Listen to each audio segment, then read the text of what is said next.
Hi everyone, welcome to Snigdha DS academy. All competitive ఎగ్జామ్స్లో వచ్చేటటువంటి Indian geography నుంచి వచ్చే మోస్ట్ ఇంపార్టెంట్ క్వశ్చన్ ఆన్సర్స్ చూద్దాం. So friends, let's start the class. Question number 1. వాదనయే గోధుమ ఉత్పత్తి చేసే ప్రాంతము భారతదేశంలోని ఉపతేమ మరియు పాక్షిక ఏరియల్ ప్రాంతాలకు పరిమితం చేయబడింది. కారణం 6 చూసినట్లయితే ఈ పంటకు పుష్కలంగా నిలిచిపోయిన నీరు అవసరం లేదు. ఆన్సర్ ఆప్షన్ బి అండి. ఏ మరియు ఆర్ రెండు నిజము, కానీ ఆర్ అనేది ఏ యొక్క సరైన వివరణ కాదు. అంటే ఇక్కడ గోధుమ ఉత్పత్తి చేసేటటువంటి ప్రాంతం భారతదేశంలోనే ఉపతేమ మరియు పాక్షిక ఏరియా ప్రాంతాలకు పరిమితం చేయబడింది అనేది నిజం, కానీ ఈ పంటకు పుష్కలంగా నిలిచిపోయిన నీరు అవసరం లేదు అనేది దీనికి సరైన వివరణ కాదు అని చెప్పడమైంది. Next question. ఈ క్రింది వాటిలో భారతదేశంలో కుంకుమ పువ్వును ఉత్పత్తి చేసే ఏకైక రాష్ట్రము ఏది? వెరీ వెరీ ఇంపార్టెంట్ క్వశ్చన్ అండి. ఇది ఆల్ కాంపిటేటివ్ ఎగ్జామ్స్లో రావడం జరుగుతుంది. అయితే మన భారతదేశంలో కుంకుమ పువ్వును ఉత్పత్తి చేసేటటువంటి ఏకైక రాష్ట్రం ఏది అంటే ఆన్సర్ వచ్చేసి ఆప్షన్ సి అండి, జమ్మూ కాశ్మీర్. జమ్మూ కాశ్మీర్ రాష్ట్రం కనుక చూసినట్లయితే మన భారతదేశంలో కుంకుమ పువ్వును ఉత్పత్తి చేసేటటువంటి ఏకైక రాష్ట్రంగా చెప్పవచ్చును. నెక్స్ట్, ఈ క్రింది వాటిలో ఏ కాలువ వ్యవస్థలు బీహార్లోని ప్రాంతాలకు సాగునీరు అందిస్తాయి? ఇక్కడ ఏ కాలువ వ్యవస్థలు బీహార్ ప్రాంతాలకు సాగునీరు అందిస్తాయి అనేది క్వశ్చన్ అండి. ఆన్సర్ వచ్చేసి ఆప్షన్ బి, త్రివేణి కాలువ. ఏ కాలువ అండి? త్రివేణి కాలువ వ్యవస్థలు కనుక చూసినట్లయితే బీహార్లోని ప్రాంతాలకు సాగునీరు అందిస్తాయి. Next question. ఈ క్రింది వాటిలో ఏది నగదు పంట కాదు? ఆన్సర్ ఆప్షన్ సి అండి, జొన్నలు. నగదు పంట కానటువంటిది ఏంటిది అంటే జొన్నలు. నెక్స్ట్, అడవిని తొలగించి దున్నడానికి భూములను సిద్ధం చేసే కుటుంబాలను ఈ క్రింది విధంగా పిలుస్తారు. అంటే ఇక్కడ అడవులను తొలగించి దున్నడానికి భూములను సిద్ధం చేసేటటువంటి కుటుంబాలను ఈ క్రింది విధంగా పిలుస్తారు. అంటే ఏ విధంగా అంటే ఆన్సర్ వచ్చేసి ఆప్షన్ సి అండి, బైగా. వీరిని బైగా అని పిలుస్తారు. వీరు ఏం చేస్తారంటే అడవులను తొలగిస్తారు. అడవులను తొలగించి దున్నడానికి భూములను సిద్ధం చేసుకుంటారు. కావున వీరిని బైగా అని పిలుస్తారు. భరణజ మిశ్ర వ్యవసాయ పద్ధతులకు సంబంధించి క్రింది ప్రకటనలు పరిగణించండి. ఆన్సర్ ఆప్షన్ డి అండి, పైవన్నీ.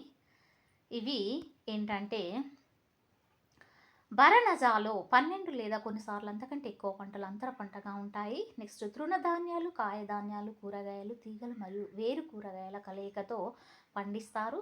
ఎటువంటి బాహ్య రసాయన మందులు ఇవ్వబడవు మరియు అక్రోట్స్ మరియు వేపాకులను ఉపయోగించడం మరియు బూడిద మరియు ఆవు మూత్రాన్ని ఉపయోగించడం ద్వారా తెగుళ్ళు నియంత్రించబడతాయి. నెక్స్ట్ ఇంకేంటంటే జీవ వైవిధ్య వ్యవసాయం యొక్క ఈ విధానం పర్యావరణ సమతుల్యతను కాపాడుకోవడానికి సహాయపడుతుంది. ఏ వ్యవసాయం అండి? జీవ వైవిధ్య వ్యవసాయం. ఇది పర్యావరణ సమతుల్యతను కాపాడుకోవడానికి సహాయపడుతుంది. మరియు కొన్ని పంటల రకాల తెగులు లేదా ప్రతికూల వాతావరణ పరిస్థితుల కారణంగా విఫలమైన లేదా దెబ్బతిన్న రైతు ఇతర పంటల నుండి ప్రయోజనము పొందవచ్చు. సో ఇచ్చిన స్టేట్మెంట్లో అన్నీ సరైనవిగా చెప్పవచ్చును. Next question. భారతదేశంలో వ్యవసాయ రీఫైనాన్స్ అందించే అంశం దృష్ట్యా ఈ క్రింది వాటిలో ఈ బ్యాంకు సంబంధం కలిగి ఉంది? ఆన్సర్ ఆప్షన్ బి అండి, నాబార్డ్. అయితే భారతదేశంలో కనుక చూసినట్లయితే వ్యవసాయ రీఫైనాన్స్ అందించే అంశం దృష్ట్యా ఏ బ్యాంకుతో సంబంధం కలిగి ఉంటుందంటే నాబార్డ్ బ్యాంకుతో సంబంధము కలిగి ఉంటుంది. నెక్స్ట్, ఈ క్రింది వాటిలో భారతదేశంలోని ఉపాంత భూమి యొక్క పరిమాణము ఎంత? ఉపాంత భూమి యొక్క పరిమాణం ఎంత అంటే ఆన్సర్ వచ్చేసి ఆప్షన్ డి అండి, 1 హెక్టార్ కంటే తక్కువ. నెక్స్ట్, ఈ క్రింది వాటిలో సమాంతర పంటకి ఉదాహరణ ఏది? ఆన్సర్ ఆప్షన్ బి అండి, గోధుమ, ఆవాలు. సమాంతర పంటకి ఉదాహరణ ఏంటంటే గోధుమ ప్లస్ ఆవాలు, ఇవి రెండు సమాంతర పంటకి ఉదాహరణలుగా చెప్పవచ్చును. నెక్స్ట్, ఈ క్రింది వాటిలో ఛత్తీస్గఢ్ రాష్ట్రంలో ఉద్యానవనంలో అత్యధిక విస్తీర్ణంలో ఉన్న పంట ఏది? ఆన్సర్ ఆప్షన్ బి అండి, కూరగాయలు.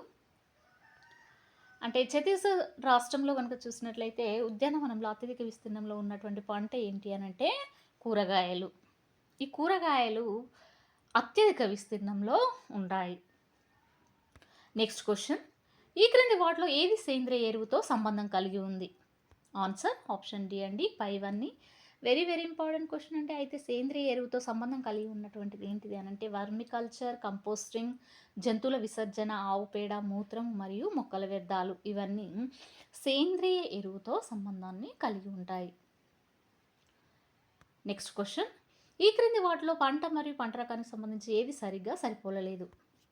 ఆన్సర్ ఆప్షన్ బి అండి. గోధుమ పొట్టు సామ్రాట్. ఇది పంట మరియు గోధుమ పొట్టు అనేది ఇక్కడ పంట అండి. అయితే దీనికి పంట రకం ఏంటంటే సామ్రాట్ అనేది ఇది సరిగ్గా మ్యాచ్ కానిదని చెప్పేసి చెప్పవచ్చును. నెక్స్ట్ ఈ క్రింది వాటిలో నీలి విప్లవం దీనికి సంబంధించింది? ఆన్సర్ ఆప్షన్ ఏ అండి. చేపల ఉత్పత్తి. నెక్స్ట్ చాప్టర్ వచ్చేసి చాప్టర్ 8 అండి. టాపిక్ భారతదేశము జనాభా. అయితే మన భారతదేశంలో జనాభా కనుక చూసుకున్నట్లయితే అయితే క్వశ్చన్ ఆన్సర్స్లోకి వెళ్దామండి. అయితే క్వశ్చన్ నెంబర్ 1 వచ్చేసి ఈ క్రింది వాటిలో భారతదేశంలో అత్యధిక జనసాంద్రత కలిగిన రాష్ట్రం ఏది? వెరీ వెరీ ఇంపార్టెంట్ క్వశ్చన్ అండి. అయితే అత్యధిక జనసాంద్రత కలిగినటువంటి రాష్ట్రం ఏది అంటే మన భారతదేశంలో ఆన్సర్ వచ్చేసి ఆప్షన్ బి అండి. బీహార్. ఏంటండి? బీహార్. భారతదేశంలో అత్యధిక జనసాంద్రత కలిగినటువంటి రాష్ట్రం బీహార్. నెక్స్ట్ జూలై 2011లో విడుదల చేసిన సమాచారం ప్రకారము గ్రామీణ ప్రాంతాలలో లింగ నిష్పత్తి పట్టణ ప్రాంతాల కంటే ఎంత శాతం తక్కువగా ఉంది? ఆన్సర్ వచ్చేసి ఆప్షన్ బి అండి. 4%. 4% గ్రామీణ ప్రాంతాలలో లింగ నిష్పత్తి పట్టణ ప్రాంతాల కంటే తక్కువగా ఉంది. నెక్స్ట్ ఈ క్రింది వాటిలో 2011 జనాభా లెక్కల ప్రకారం భారతదేశంలో జనసాంద్రత ఎంత? ఆన్సర్ ఆప్షన్ డి అండి. 382. అయితే 2011 జనాభా లెక్కల ప్రకారం కనుక చూసినట్లయితే భారతదేశంలో జనసాంద్రత 382 ఉంటుంది. నెక్స్ట్ ప్రపంచంలోని పశువుల జనాభాలో భారతదేశంలో దాదాపు ఎంత శాతము ఉన్నాయి? ఆన్సర్ ఆప్షన్ బి అండి. 18%. నెక్స్ట్ ప్రపంచంలో కనుక చూసినట్లయితే పశువుల జనాభాలో భారతదేశంలోని జనాభా 18% ఉంది. నెక్స్ట్ 2011 గణాంకాల ప్రకారం ఏ రాష్ట్రంలో స్త్రీ పురుషులలో అక్షరాస్యత దృష్ట్యా అత్యధిక వ్యత్యాసము ఉంది? ఆన్సర్ ఆప్షన్ ఏ అండి. రాజస్థాన్ రాష్ట్రంలో కనుక చూసినట్లయితే స్త్రీ పురుషులలో అక్షరాస్యత దృష్ట్యా అత్యధిక వ్యత్యాసము ఉంది. నెక్స్ట్ ఈ క్రింది వాటిలో జనాభా పెరుగుదల రేటుకి సంబంధించి సరైన అర్థాన్ని గుర్తించండి. ఆన్సర్ ఆప్షన్ డి అండి. జనన రేటు మరియు మరణాల రేటు మధ్య వ్యత్యాసము. అంటే జనన రేటు మరియు మరణాల రేటు మధ్య వ్యత్యాసాన్ని జనాభా పెరుగుదల రేటు అని చెప్పేసి చెప్పవచ్చును. భారతదేశంలో ఈ క్రింది వారి జనాభాను పెంచే క్రమంలో మత సమూహాల ఏర్పాటుకు సంబంధించి సరైన క్రమాన్ని గుర్తించండి. ఆన్సర్ వచ్చేసి ఇక్కడ ఆప్షన్ ఏ అండి. ఫస్ట్ వన్ వచ్చేసి క్రైస్తవులు. ఇక్కడ ఫస్ట్ వన్ వచ్చేసి జైనులు, బౌద్ధులు, నెక్స్ట్ థర్డ్ వన్ సిక్కులు, నెక్స్ట్ క్రైస్తవులు, ముస్లిమ్స్. వీటిని జనాభాను పెంచే క్రమంలో మత సమూహాల ఏర్పాటుకు సంబంధించినటువంటి సరైన క్రమంగా గుర్తించడమైనది. ఎవరెవరండి? జైనులు, నెక్స్ట్ బౌద్ధులు, నెక్స్ట్ సిక్కులు, నెక్స్ట్ క్రైస్తవులు, ముస్లింలు. నెక్స్ట్ అండమాన్ మరియు నికోబార్ దీవులలోని గిరిజన జనాభాకు ఈ క్రింది వాటిలో దేనితో సంబంధం కలిగి ఉంది? ఆన్సర్ ఆప్షన్ డి అండి. నిగ్రోయిడ్స్. అండమాన్ మరియు నికోబార్ దీవులలోని గిరిజన జనాభాకు దేనితో సంబంధం కలిగిందంటే నిగ్రోయిడ్స్తో సంబంధము కలదు. నెక్స్ట్ జనాభా దృష్ట్యా ఈ క్రింది వాటిలో ఏది లింగ నిష్పత్తి యొక్క సరైన అర్థాన్ని వివరిస్తుంది? ఆన్సర్ వచ్చేసి ఆప్షన్ బి అండి. ప్రతి 1000 మంది పురుషులకు స్త్రీల సంఖ్య. అంటే జనాభా దృష్ట్యా కనుక చూసినట్లయితే లింగ నిష్పత్తి యొక్క సరైన అర్థం ఏంటంటే ప్రతి 1000 మంది పురుషులకు స్త్రీల సంఖ్య అని చెప్పేసి సరైన మీనింగ్గా చెప్పవచ్చు. నెక్స్ట్, ఈ క్రింది ఏ దశాబ్దంలో జనాభా ప్రతికూల వృద్ధి రేటును నమోదు చేసింది? ఆన్సర్ ఆప్షన్ బి అండి, 1911, 21. అంటే 1911 నుంచి 21 వరకు ఈ శతాబ్దంలో జనాభా ప్రతికూల వృద్ధి రేటును నమోదు చేయడము జరిగింది. నెక్స్ట్, ఈ రాష్ట్రంలో షెడ్యూల్ కులాల జనాభా లేదు. ఆన్సర్ ఆప్షన్ బి అండి, నాగాలాండ్. అయితే షెడ్యూల్ కులాల జనాభా లేనిదటువంటిది ఏంటిదంటే నాగాలాండ్. నెక్స్ట్, ఈ క్రింది వాటిలో ఏ రాష్ట్రంలో షెడ్యూల్ తెగ జనాభా లేదు? ఆన్సర్ ఆప్షన్ సి అండి, పంజాబ్. అయితే షెడ్యూల్ తెగ జనాభా లేని రాష్ట్రం ఏంటంటే Punjab. Very very important question అండి, ఇది ఆల్ కాంపిటేటివ్ ఎగ్జామ్స్లో రావడం జరుగుతుంది. అయితే షెడ్యూల్ తెగ జనాభా లేనటువంటి రాష్ట్రం ఏంటి అని అంటే పంజాబ్. నెక్స్ట్ క్వశ్చన్, భారతదేశంలో 2011 జనాభా లెక్కల తాత్కాలిక ఫలితాల ప్రకారం పిల్లల లింగ నిష్పత్తి దృష్ట్యా ఈ క్రింది వాటిలో సరైన దానిని గుర్తించండి. ఆన్సర్ ఆప్షన్ ఏ అండి, 927. అయితే 2011 జనాభా లెక్కల ప్రకారం కనుక చూసినట్లయితే తాత్కాలిక ఫలితాల ప్రకారము పిల్లల లింగ నిష్పత్తి దృష్ట్యా ఎంత ఉంటుందంటే 927 వరకు ఉంటుంది. నెక్స్ట్, ఈ క్రింది వాటిలో ఏ రాష్ట్రంలో షెడ్యూల్ తెగల అత్యధిక జనాభా కలదు? ఆన్సర్ ఆప్షన్ బి అండి, మధ్యప్రదేశ్. షెడ్యూల్ తెగల అత్యధిక జనాభా కలిగినటువంటి రాష్ట్రం ఏంటి అని అంటే మధ్యప్రదేశ్. నెక్స్ట్, ఈ క్రింది వాటిలో షెడ్యూల్ గిరిజన జనాభా పరంగా ఏ రాష్ట్రము అత్యధిక సంఖ్యను కలిగి ఉంది? ఆన్సర్ ఆప్షన్ ఏ అండి, మధ్యప్రదేశ్. అంటే షెడ్యూల్ గిరిజన జనాభా పరంగా మధ్యప్రదేశ్ రాష్ట్రం అధిక సంఖ్యను కలిగి ఉన్నదని చెప్పవచ్చు.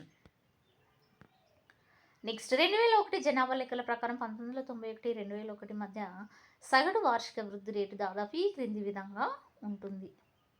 ఆన్సర్ ఆప్షన్ బి అండి, 1.93%. అంటే 1991, 2001 మధ్య సగటు వార్షిక వృద్ధి రేటు ఎంత ఉంటుందని అంటే 1.93% ఉంటుంది. నెక్స్ట్, జూలై 2011లో విడుదల చేసిన గణాంకాల ప్రకారం భారతీయ గ్రామాల్లో నివసిస్తున్న జనాభా శాతము ఎంత? ఆన్సర్ ఆప్షన్ సి అండి, 70%. ఎంత అండి? 70%. నెక్స్ట్ క్వశ్చన్, 2001 జనాభా లెక్కల ప్రకారం అత్యధిక జనసాంద్రత ఈ క్రింది ఏ రాష్ట్రంలో ఉంది? ఆన్సర్ ఆప్షన్ డి అండి, ఢిల్లీ. అంటే 2001 జనాభా లెక్కల ప్రకారం కనుక చూసినట్లయితే అత్యధిక జనసాంద్రత ఏ రాష్ట్రంలో ఉంది అని అంటే ఢిల్లీలో కలదు. నెక్స్ట్, భారతదేశంలోని స్త్రీ జనాభా లేకపోవడానికి క్రింది వాటిలో ప్రధానంగా కారణమైన అంశము ఏది? ఆన్సర్ ఆప్షన్ సి అండి, సామాజిక అంశాలు. వెరీ వెరీ ఇంపార్టెంట్ క్వశ్చన్ అండి, ఇది ఆల్ కాంపిటేటివ్ ఎగ్జామ్స్లో రావడం జరుగుతుంది. అయితే మన భారతదేశంలో కనుక చూసినట్లయితే స్త్రీ జనాభా లేకపోవడానికి గల ప్రధాన కారణం ఏంటంటే సామాజిక అంశాలు. నెక్స్ట్ క్వశ్చన్, భారత జనాభాలో ఎంత శాతం మంది దారిద్ర్య రేఖకు దిగువగా ఉన్నారు? ఆన్సర్ ఆప్షన్ ఏ అండి, 30 కంటే తక్కువ. అంటే 30 కంటే తక్కువ మంది భారత జనాభాలో దారిద్ర్య రేఖకు దిగువన ఉన్నారు. నెక్స్ట్, 2001 జనాభా లెక్కల ప్రకారం జనాభా పరంగా భారతదేశంలో అతిపెద్ద రాష్ట్రము ఏది? ఆన్సర్ ఆప్షన్ సి అండి, ఉత్తరప్రదేశ్. అంటే 2001 జనాభా లెక్కల ప్రకారం కనుక చూసినట్లయితే జనాభా పరంగా భారతదేశంలో అతిపెద్ద రాష్ట్రం ఏంటి అని అంటే ఉత్తరప్రదేశ్. నెక్స్ట్ క్వశ్చన్, ఈ క్రింది వాటిలో జనాభా చక్రంలో భారతదేశం దాని ప్రాథమిక లక్షణాల ఆధారంగా వర్గీకరించబడిన దశ ఏమిటి? జనాభా చక్రంలో కనుక చూసినట్లయితే భారతదేశం దాని ప్రాథమిక లక్షణాల ఆధారంగా వర్గీకరించబడిన దశ ఏమిటంటే ఆన్సర్ వచ్చేసి ఆప్షన్ సి అండి, ఆలస్యంగా విస్తరించే దశ. జనాభా చక్రంలో కనుక చూసినట్లయితే భారతదేశం దాని ప్రాథమిక లక్షణాల ఆధారంగా వర్గీకరించబడినటువంటి దశ ఏమిటంటే ఆలస్యంగా విస్తరించే దశ.